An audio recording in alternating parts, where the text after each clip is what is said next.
ta idaniya. Ni na ji zafin rashi na ganin ki na sha wuya. Tun da ke kaɗai ce cikin zuciyar kin bikin zagaya. Kin mamaye jini da hanta kin sa kuka na idaniya.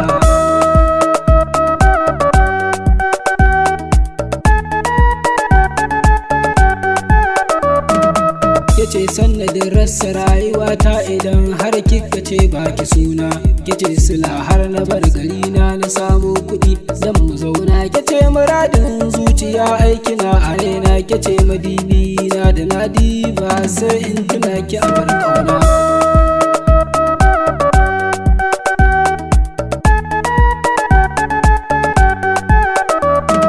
Kece nake yawan mafarki cikin zuciya jinina. Kece nake yawan tunani na fitar ga hayyaci a kaina. Zuciya ta ce ta ganki kuma ta yaba da halinki. Ga kyawun fuska ga kyalli kalar mutanen kirki. Daure na zauna kusa da ke in dingi tsara banki. Wayyo zuciya ta sai da ke take shauki yan mata.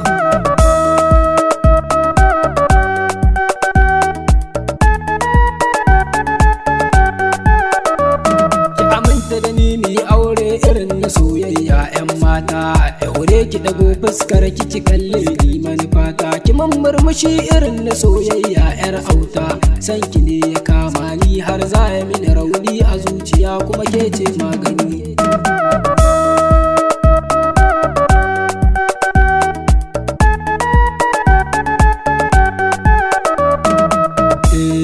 Gani na zo gunki yan mata ni da kaina ne na so zance. Gimbiyata sarauniyata wacce ba ni so a mini kwace.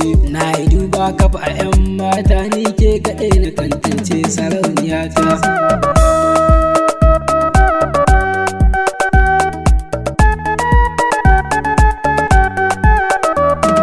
Yarda banki nake yi yan mata don kina da kamanni. Da ke nake tinkaho masoyiya ke nake tunani. Har da ki bar ni a rana masoyiya sai ki zo ki jani.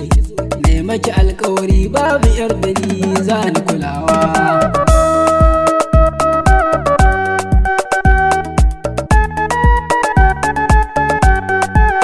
Karbi zuciya ta bani take yan mata. So da ƙauna ne manufata ke ma fakin sani.